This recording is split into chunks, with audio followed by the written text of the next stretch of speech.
시청자 여러분 안녕하십니까. 2월 22일 JTBC 아침에를 시작합니다. 먼저 오늘 아침 주요 뉴스입니다.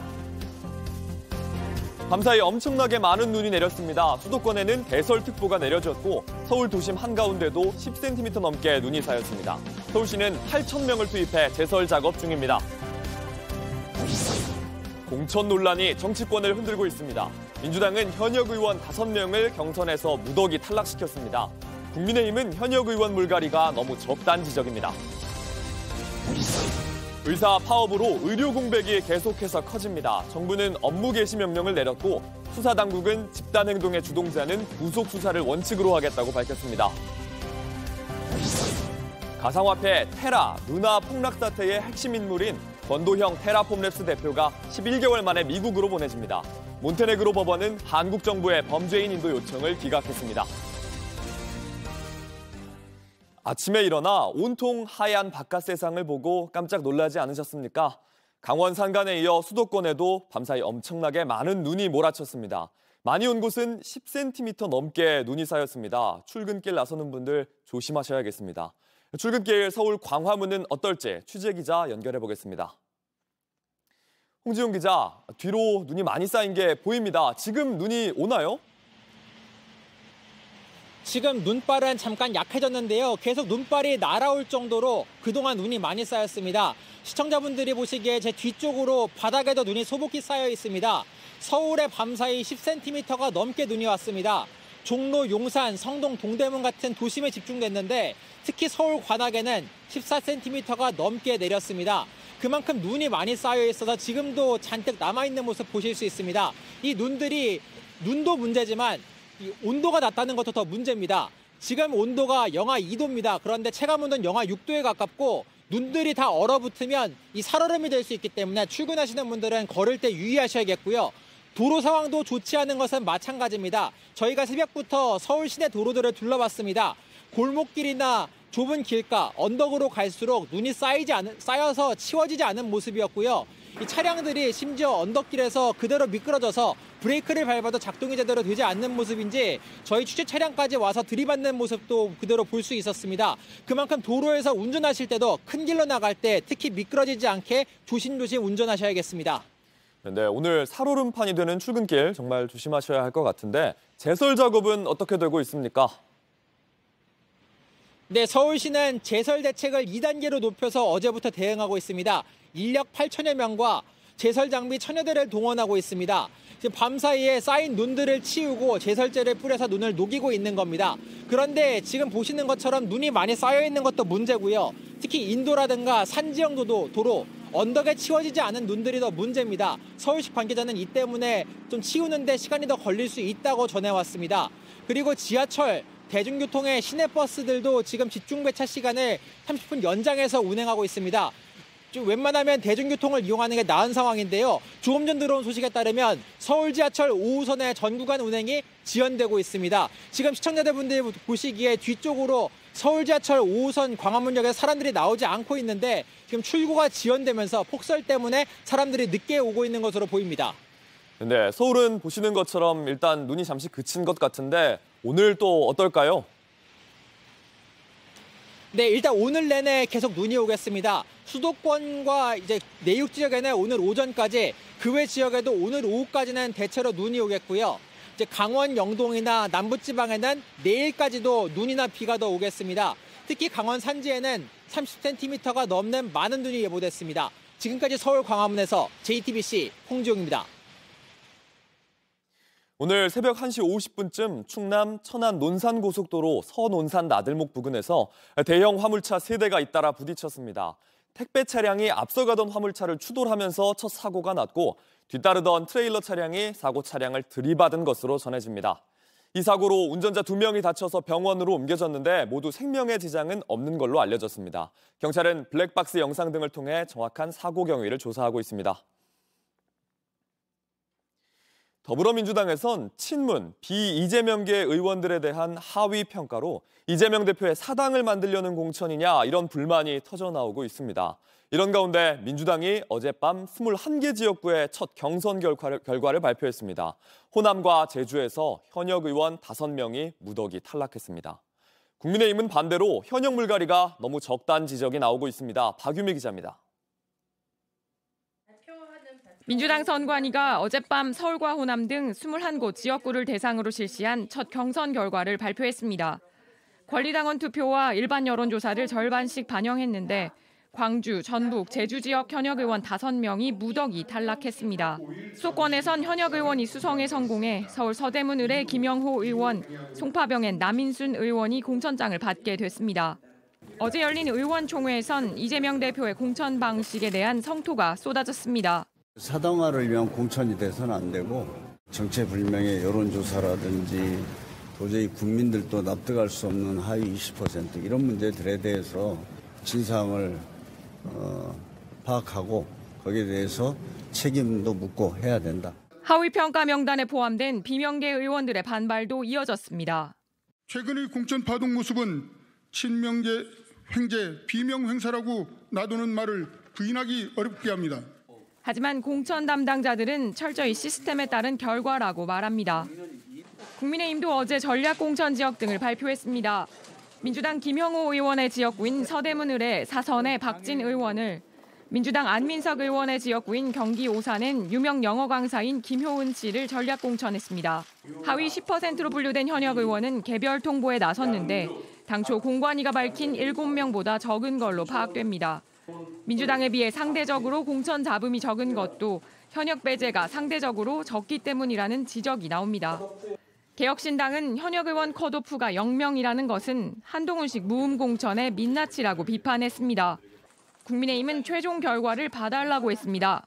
예, 지금 컷오프 대상자도 남아있고 또 하위 30%또 생선, 감산점 그 결과를 다 거치지 않고 지분당에 대해서 이기적으로 교체를 하지 않았다고 말씀하시는 것은 적절치 않고. 한편 국민의힘은 비례대표 위성정당인 국민의미래 대표에 당 사무처 조철희 총무국장을 내정했습니다.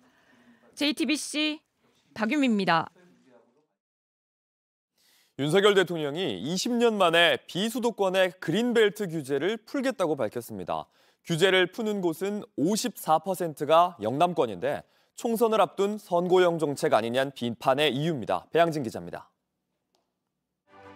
울산에서 민생 토론회를 연 윤석열 대통령은 비수도권의 그린벨트 해제 기준을 전면 완화하겠다고 했습니다. 지역 균형 발전을 위해선 토지 이용 규제를 풀어 산업단지 등을 세울 수 있어야 한다고 강조했습니다. 좀 화끈하게 풀어달라고 하셨는데 걱정하지 마세요.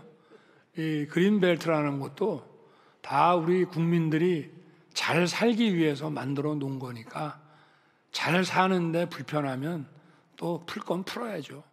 보전 가치가 커 그린벨트 해제가 원칙적으로 금지된 환경평가 1, 2등급지도 이번 해제 대상에 포함됐습니다. 지역 산업단지 같은 지역 전략 사업을 추진하는 경우에 해당됩니다. 이 경우엔 해제 가능 총량제도 적용하지 않겠다고 했습니다.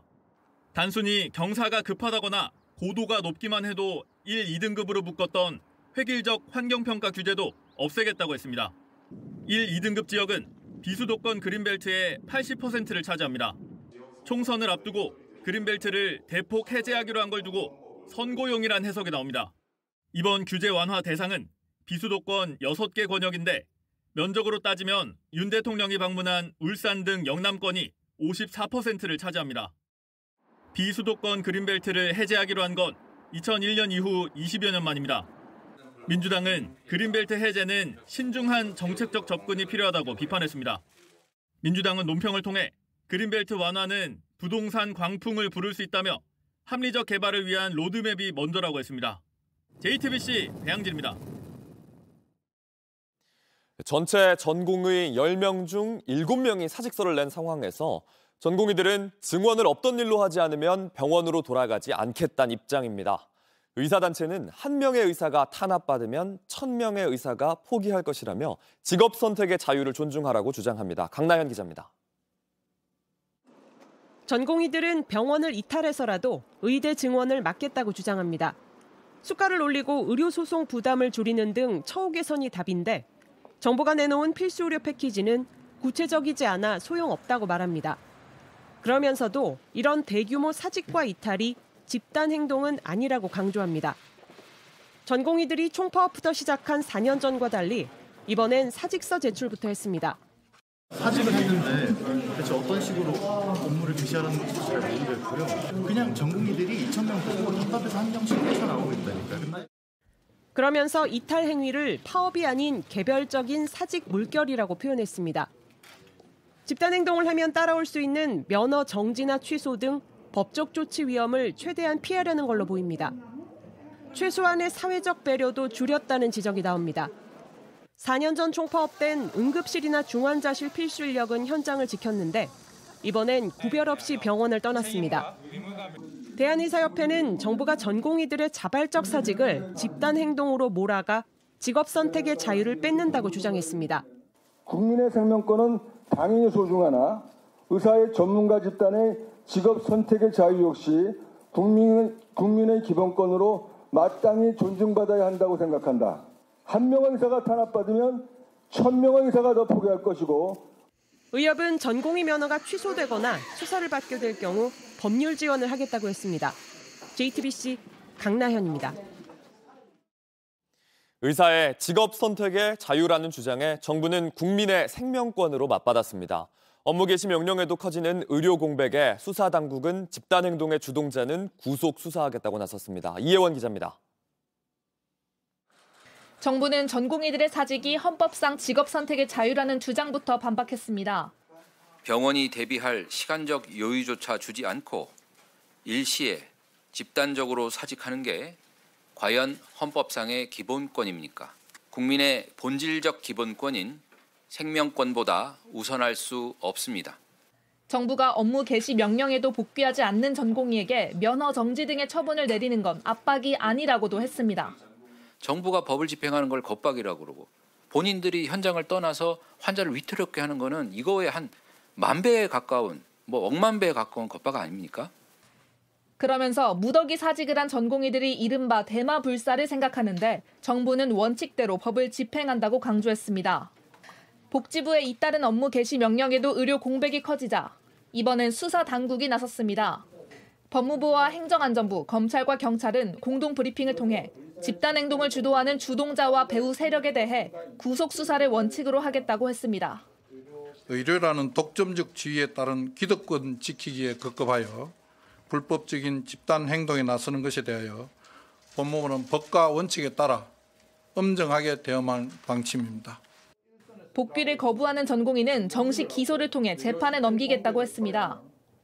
의사들의 불법 집단 행동으로 피해를 본 환자들에겐 민형사상 법적 지원을 하겠다고 했습니다.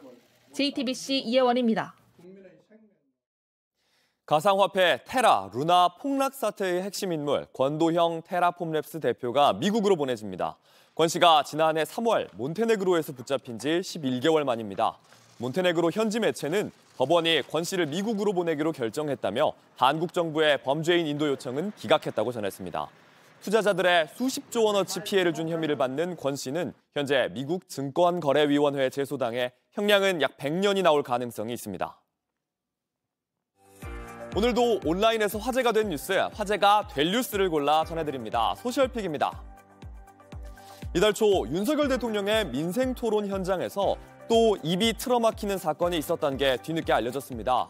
임현택 대한소아청소년과 의사회 회장은 대통령에게 직접 의견을 전달하려다 경호원에게 끌려나갔고 9시간 넘는 조사를 받아야 했습니다.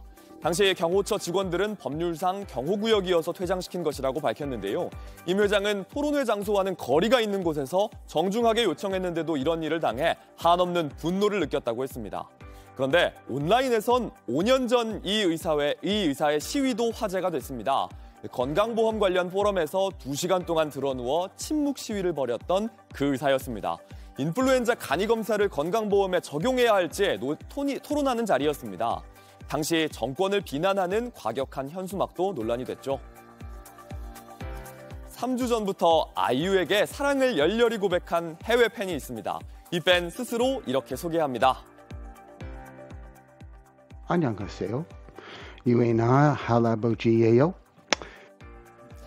이 할아버지 열흘 전엔 미국에서 아이유의 팬클럽 유에나에 어떻게 가입할 수 있나요? 도움을 청하기도 하고 하루하루 아이유의 앨범 발매를 손꼽아 기다리는 영상을 올리기도 했습니다. 계정의 첫 영상, 아이유가 팬을 대하는 방식과 연기, 노래를 모두 사랑한다며 팬심을 고백하는 영상이었습니다. 그런데 놀라운 일이 벌어졌습니다. 아이유가 직접 영상을 보고 당신의 웃음에 정말 감사한다며 감사 인사를 올린 건데요. 미국에서 열리는 콘서트에 초대하고 싶다는 메시지도 들어 있었습니다. 이걸 본 할아버지의 반응 들어볼까요?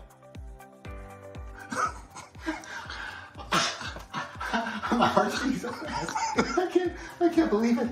I just can't believe it. 조리 돌리다. 이 단어 낯설게 느껴지시나요?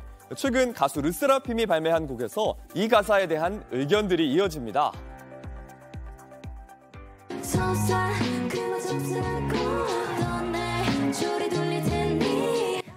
평소 생활에는 쉽게 쓰지 않는 말이기 때문에 가사가 잘 어울리지 않는다. 온라인 신조어 아니냐 이런 반응도 있었습니다. 표준국어 대사전 한번 찾아볼까요? 조리 돌리다. 죄를 지은 사람을 벌하기 위해 끌고 다니면서 망신을 준다 이런 뜻이네요. 꿍디꿍디부터 만두처럼 달콤해까지 지금까지 K-팝에선 특이한 가사들 많이 볼 수 있었죠. K-팝을 통해 다양한 우리말 단어도 접할 수 있게 된 것 같습니다.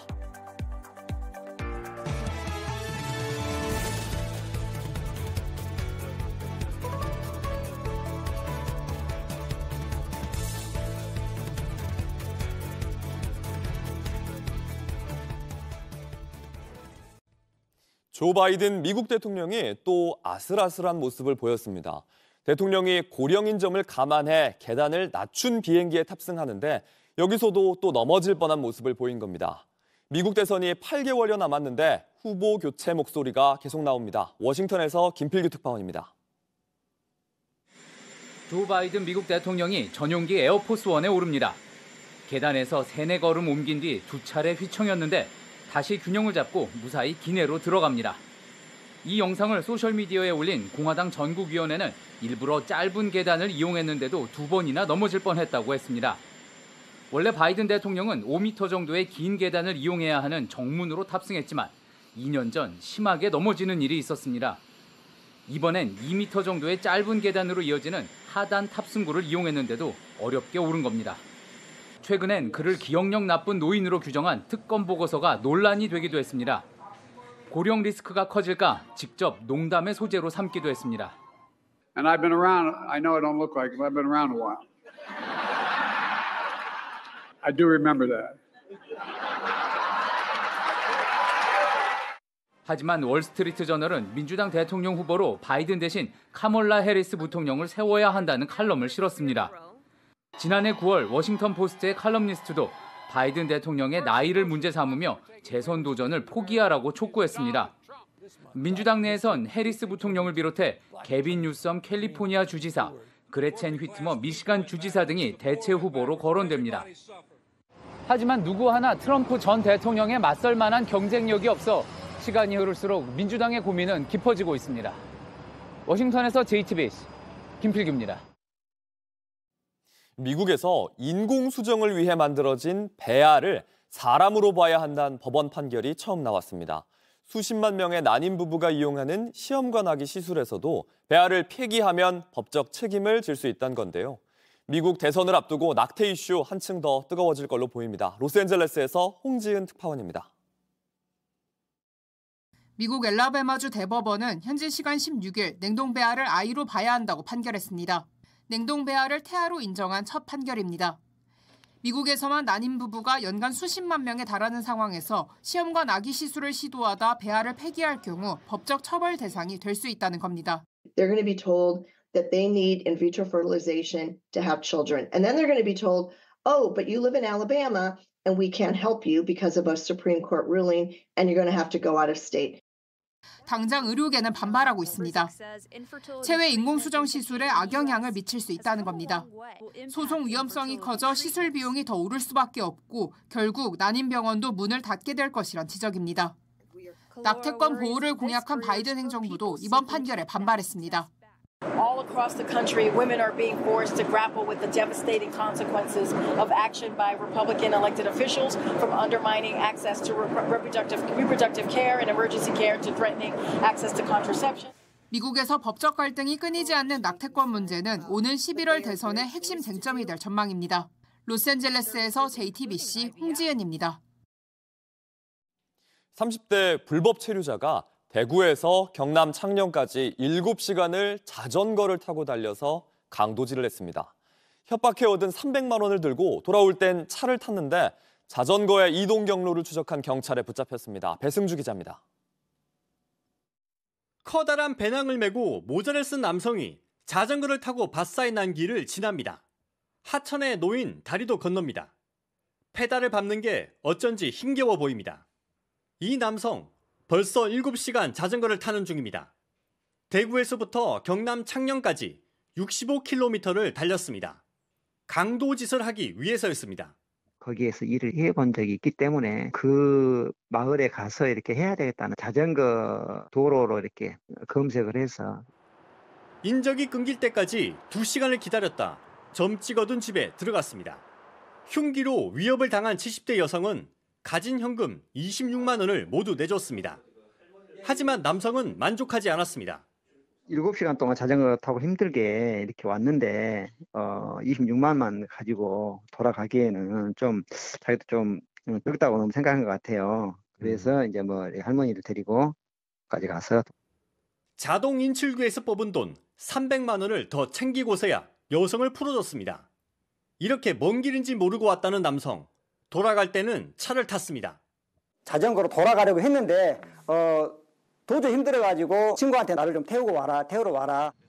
경찰은 자전거 이동 경로를 역추적해 범행 5일 만인 그제 남성을 붙잡았습니다. 우즈베키스탄 출신 30대 불법 체류자였습니다. 핑계로 된 생활고와 7시간 자전거 타는 것 중 뭐가 더 힘들었는지는 모를 일입니다. JTBC 배승주입니다. 올해로 구순, 고등학교를 졸업한 할아버지의 졸업장은 아무리 늦어도 인생에 늦은 건 없다고 말하는 것 같습니다.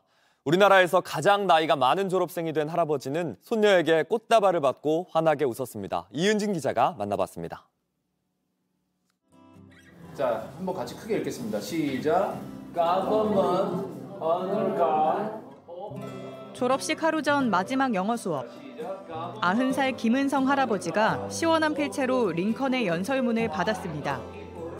몇 년 전까지 상상도 못하던 모습입니다. 18살 때 난 6.25 전쟁, 피난을 가며 학교 안은 연이 끊겼습니다. 생계를 꾸리는 게 바빴지만 한 번씩 마음이 허전했습니다. 어디 학교 나오셨어? 장단 초등학교요. 쪽팔리잖아요. 김 할아버지는 더 늦기 전에 용기를 내기로 했습니다. 86에 시작한 늦깎이 공부가 쉽지만은 않았습니다. 영이 형편없는 게 내 자신이 그래서 나한테 화가 난 거예요. 니까지 뭐 영어 배운다고 이렇게 때려치우려다 하루만 더 가보자 하던 게 4년이 흘렀습니다. 그 어렵던 영어도 이제는 꽤 자신이 있습니다. 외국인 만나면은 영어로다가 길 안내 정도는. 지하철과 버스를 갈아타고 1시간 반. 이 등굣길도 오늘이 마지막입니다. 매일 쓰던 모자 대신 쓴 학사모는 어색합니다. 손녀 꽃다발을 받고서야 실감 납니다. 축하다 할 줄 알고 이뻐라. 졸업식이 시작되고 할아버지 이름이 불립니다. 성명 김은성. 위 사람은 본교 경영 정보과 전 과정을 마쳤으므로 이 졸업장을 수여합니다. 우리 큰 박수로 축하해 주시기 바랍니다. 국내 최고령 고교 졸업생입니다. 김 할아버지, 대학은 안 가기로 했지만 공부를 놓진 않을 예정입니다. 내 하여튼 뭔가 놀진 않을 거예요. 건강하거든요. 할아버지에게 졸업은 끝이 아닌 시작입니다. JTBC 이은진입니다. 끝으로 날씨입니다. 오늘은 서울 수도권과 중부 지역에 대설특보가 내려지는 등 전국 대부분 지역에 눈이나 비가 내리겠습니다. 강원 영동과 경북 북부 동해안, 경북 북동 산지는 내일까지 매우 많은 눈이 내리겠습니다. 서울, 인천, 경기도와 강원 내륙은 오전에, 충청권은 오후에 차차 그치겠습니다. JTBC 아침에는 마칩니다. 내일도 7시 반에 아침을 열겠습니다. 시청해주셔서 감사합니다.